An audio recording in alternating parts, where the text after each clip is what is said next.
મિત્રો કેમ છો? આજે વિડીયો ખાસ હારે બનાવવાનું કારણ એ હતું કે આ ભાઈ અમારે લગ્નમાં પડ્યા હતા, વસંતભાઈ, અને ટેલિફોનિક ચર્ચા થઈ હતી કે આપણે લાલાવદરવાળી મેટરમાં પેપરમાં વાંચ્યું, ત્યાર પછી ખબર પડી કે અમને બે ભાઈને તો લોભાની ખબર નથી કે આણે ત્યાં જઈ હાઈકોર્ટમાં અમદાવાદ જઈ અને સમાધાન કરી નાખ્યું. વાત એવી હતી, જોકે વસંતનો ફોન આવ્યો હતો કે ભાઈ આ રીતે સમાધાનની વાત હાલે છે, પણ પહેલાં જેટલી ખોટી એફઆઈઆર આ ભાઈ ઉપર નોંધાવી હતી અમુક જે, મારે શું કહેવું કે આની માટે કોઈ શબ્દ નથી, એવા છેલ્લી કક્ષાના માણસોએ જે આની પર એફઆઈઆર નોંધાવી અને ત્યાર પછી એવું કીધું કે ભાઈ અમે ક્યાંક ને ક્યાંક એમની 2 એફઆઈઆર છે તો આપણે કેન્સલ કરશું. પણ આ જિગ્નેશ જે લાલાવદરનો, એને આપણે પોલીસ સ્ટેશને એવું સ્પષ્ટ કીધું હતું પીઆઈની સામે. આ ભાઈ મારી જોડે હતા અને હું હતો, ત્યારે સ્પષ્ટ કીધું હતું ભાઈ તારામાં છાણ હોય તો જ તું એફઆઈઆર નોંધાવજે ને તો જ તું ફરિયાદી બનજે. ત્યારે એની શકલ છે ને ફરી ગઈ હતી, એનો ચહેરો અને મુમેન્ટો ફરી ગયા હતા. ત્યારે મને ખબર પડી કે ભાઈની ફાટી રહીશ, અને ત્યાં તાકાતથી આ ભાઈને ફોન આવ્યો, મને ફોન આવ્યો. લાલાવદર ગામમાં અમે વિડીયો બનાવ્યો અને લાલાવદર ગામમાં ગયા અને ગયા પછી ત્યાં હોબાળો કર્યો કે આ ચેતન ધાનાણી પર કાયદેસરની કાર્યવાહી થાય, કેમ કે એક સમાજને ટાર્ગેટ કર્યો છે. પણ આવા નાલાયકો જે પાછળથી સમાધાન કરી નાખે છે અને વિશ્વાસમાં લીધા વિના ગેરમાર્ગે દોરે છે, બાકી કોઈની તાકાત નથી. આ ભડવો ન્યાય ગયો ને ત્યારે એફઆઈઆર રદ થઈ. એફઆઈઆર રદ થઈ છે, ગુનો કોઈ દી રદ નથી થતો મિત્રો. આ ગમે એવો વકીલ હોય એની તાકાત નથી કે ત્યાં જઈને ગુનો રદ કરાવી શકે. એફઆઈઆર તો રદ થઈ જ જાય. એ ક્યારે થાય કે આવા છેલ્લી કક્ષાના માણસો ત્યાં જાય અને સોગંદનામું કરી આપે ને ત્યારે થાય. એટલે મારું એ કહેવાનું કે તમામ આગેવાનોને, મિત્રોને, વડીલોને હું કહું છું કે જ્યારે આવો ગંભીર ગુનો હોય અને સમાજની ઉપર આવે ને ત્યારે અમે તો નક્કી જ કર્યું છે બે ભાઈ કે આમની પર જ્યારે જાય ત્યારે લડવા માટે જાય કે અમે માતાજીના બોકડા તો નથી ને કે અમને વધેરી નાખે. અને આ ગામમાં ગયા ત્યાર પછી એવું કર્યું કે આમાં બધા મરેલા હતા, તમે આવીને આને પ્રાણ પૂર્યા. એટલે ચેતનને કહું કે આને મારજે, આને કૂટજે, ન્યાધાર જે થતું હોય કરજે, અમે આવશું નહીં, અમે તને ફૂલડાનો હાર પહેરાવશું. આવા નાલાયકોના હિસાબે સમાજ આખી બદનામ થાય છે.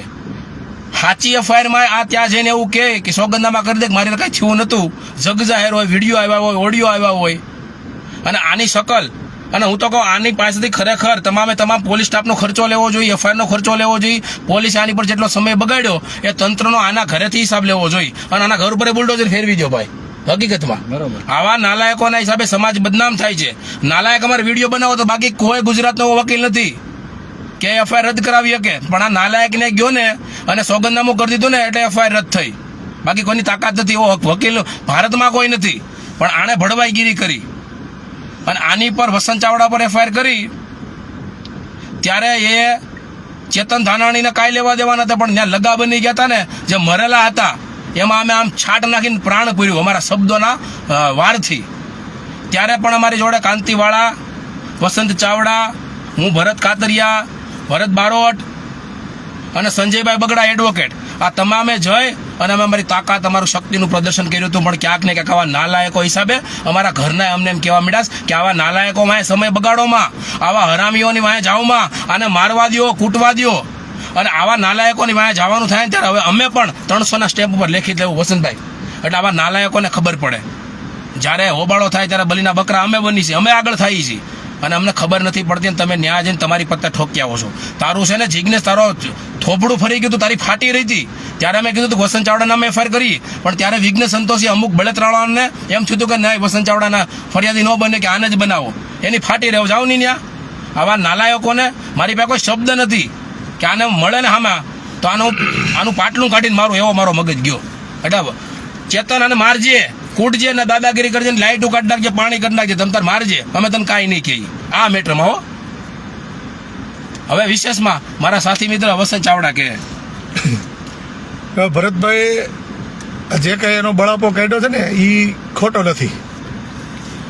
જ્યારે આ બનાવ બન્યો અને અમારી પાસે જ્યારે રેકોર્ડિંગ આવ્યું ને ત્યારે સૌથી પહેલાં અમે ફોન કર્યો હતો, પણ પછી તો કાંઈ ફોન ઉપડે નહીં. પછી જ્યારે અમે વિડીયો બનાવ્યો અને વિડીયો બનાવ્યા પછી જે તકલીફો થઈ અને લાલાવદરની અનુસૂચિત જાતિ સમાજના લોકોને એમ થયું કે ના આ લડવું જોઈએ, ત્યારે અમે આ લડાઈની શરૂઆત કરી. પણ અમુક દલાલના પેટનાઓ આ જીગાને છે કે હાહરિયા બેવડે યોગ્ય હતો ને એની બાઈટ મૂકવા ત્યાંથી પકડીને લઈ આવ્યા. એનો આપણે વિડીયો મૂક્યો હતો.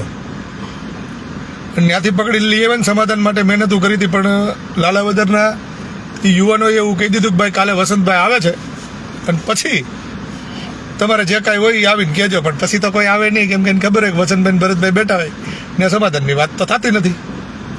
પણ એ બધું થઈ ગયા પછી અમારે શ્રી સરપંચ ન્યાના એનો છોકરો આ રાહુલ માધડને મારવા ગયો અને રાહુલ માધડના છોકરાએ મને ફોન કર્યો. જે મેં ઓલો વિડીયો બનાવ્યો હતો એની અંદર રેકોર્ડિંગ મૂક્યા હતા, તમે બધા સાંભળ્યા હતા. અને ન્યા ગયા પછી જે આપણે નથી થયું, મેં પોતે 112ને ફોન કરીને બોલાવી અને 112માં આવેલા પોલીસ કર્મીઓ એવું કીધું કે ભાઈ તમે જાઓ, અમે સમજાવી દઈએ છીએ. અને પાછળથી એ લોકોએ આવી અને ત્યાં ફરિયાદ તાલુકા પોલીસ સ્ટેશનમાં દાખલ કરાવી, જેમાં અમારા 2 નાલાયકના પેટના પણ ભેગા હતા. બરાબર.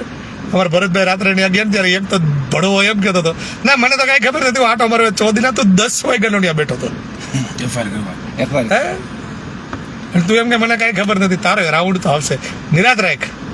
પછી અમુક લોકોએ મને વિશ્વાસમાં લીધો, મારી ભેગા રેખડા અને સમાધાનની ચર્ચાઓ થઈ. જોકે હું એકેય મિટિંગમાં ગયો નહોતો, કેમ કે મને ખબર હતી કે આ છેલ્લે કાંઈક ખેલ દેવાના છે. અને પછી જિગ્નેશને એવું કહેવામાં આવ્યું કે વસંતભાઈની જે કાંઈ મેટર છે એ પતી ગઈ છે અને વસંતભાઈએ જ કીધું છે આપણે પતાવી દેવાનું છે. મારી પાસે જિગ્નેશના રેકોર્ડિંગ છે, નામે દીધો એક મોટી ગરમલીના મૂળજીભાઈ પરમાર છે ને, એ આ જીગાના કંઈક સંબંધી થાય છે. અને એણે એને એવું કીધું કે ભાઈ આ મેટર પતી ગઈ છે અને હવે આ તારે પૂરું કરવાનું. પછી જિગ્નેશને બાપ દીકરો બે કોર્ટે ગયા, હાઈકોર્ટે, અને ત્યાં આખી ફરિયાદ કેન્સલ થઈ. પણ ત્યાર પછી મને સમાચાર બીજા ત્રીજા દિવસે મળ્યા તો એ પાછા જીગો અમારે કેટલો સારો માણે ખબર, આમ ફરિયાદ કેન્સલ કરાય એવો છે ને આમ પાછો અમારા વકીલને ફોન કરીને કે છે એટ્રોસિટીના પૈસા નથી આવ્યા. તારા બાપ મૂકવા ગયો તો ત્યાં દેવા સાહેબ ની એટ્રોસિટીના પૈસા. એ વકીલે મને વાત કરી કે ભાઈ આવું થયું છે, એને મને ઓર્ડર મોકલ્યો. અને પછી મેં ફોન કર્યો, હું કેમ ફરિયાદ કેન્સલ કરાયો, ક્યારે કરાયો? કે કાલે. કોણ ગયા હતા? હું મારા બાપા. સારો દાડો નતો જીવતો, નકર એને જવું પડે. પછી મેં ના પાડી કે આ તને કીધું નતું, મને પૂછ્યા વગર ન કરતો. પણ કે મૂળજીભાઈ એવું કીધું કે બધેનું પતી ગયું છે, તો બધું મૂળજીભાઈએ કીધું ને તે માની લીધું. તારે મને તો કેવું જોઈએ ને એકવાર. તો કે પછી 3-4 વાર ચેતન આવીને માફી માંગી ગયો અને ગામના વડીલો એમ કહેતા હતા કે આપણે ગામમાં રહેવું. તો જધીના જ્યારે અમે બધા ત્યાં તારી આટું બાંધવા આવ્યા હતા, આ સમાજ આટું બાંધવા આવ્યા હતા, આ આંદોલન કર્યા, ત્યારે તને નહોતી ખબર કે ગામમાં રહેવું છે? હલકીના પેટના કંઈક તો તમારી જેવાના લીધે જ છે ને અમે થાકી જાય છીએ. અમને એમ થઈ જાય કે માઈ ગયું બધું, નથી કરવી સમાજ સેવા. કેમ કે તમારી આટું તેને અમે માથા મૂકવા તૈયાર હોય અને તમે તમારી ન્યાણ આવી લો. કેટલા 1.5 લીધા હમણાં સારા એવા છે, પછી રાજા લીધા હોય તો ખબર નથી. બરાબર. પણ હા, હવે એક વસ્તુ હમણાં ભરતભાઈ કીધી ફાઇનલ કે હવે પછી અમને ફોન કરતા પહેલા વિચારી લેજો કે અમે તમારી લડાઈ લડવા આવશું ને એટલે પહેલા તમારી પાસે સોગંદનામું લેશું કે અમે ભરતભાઈને વસંતભાઈને કે કોઈ પણ આગેવાનને બોલાવ્યા છે અને અમારી માથે આવો અત્યાચાર થયો છે.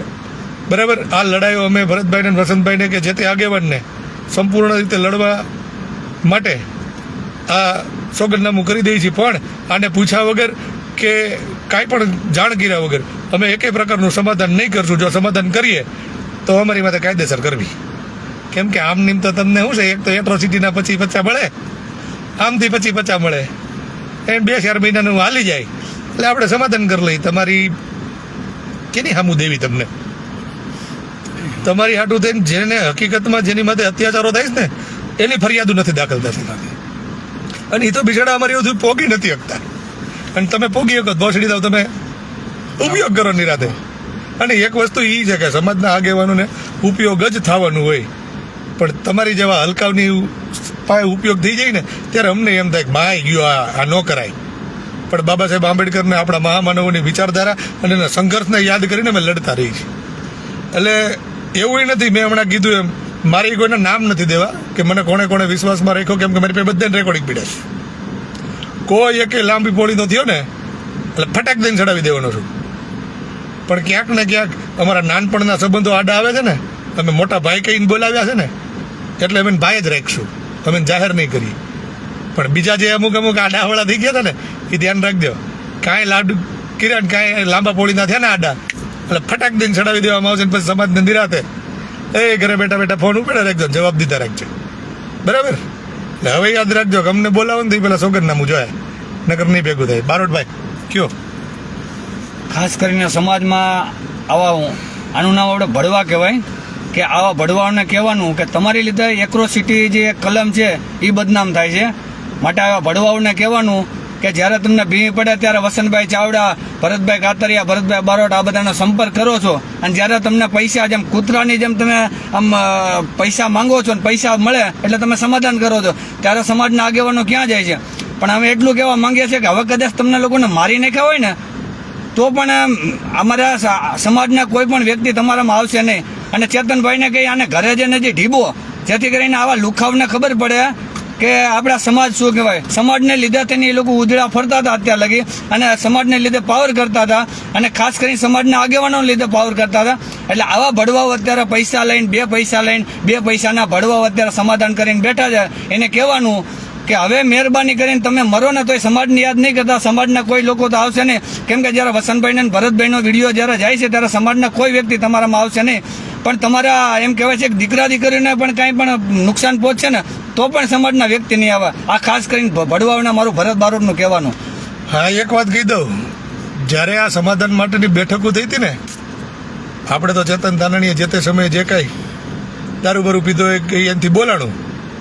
પણ એ બેઠકમાં મારા જે શુભચિંતકો હતા ને, એણે કીધું કે ભાઈ ચેતન ધાનાણીએ ન્યા સુધી કીધું હતું કે આમાં આ ફરિયાદ જે વસંતભાઈ માથે થઈ છે એમાં મારો આટલો હાથ નથી. ત્યારે એ ભાઈ અહીંયા હાજર નહોતા, એ બીજા લગ્નમાં હતા ને એને અમારા પાછા ઓલા સરપંચ એને ફોને કર્યો હતો અને એણે એવું કીધું હતું કે ભાઈ કાંઈ કરવાનું નથી થતું, કેમ કે તમે આ કરશો ને તો સીધું નામ મારું આવ્યું છે કે આ ચેતને કરાવડાવ્યું.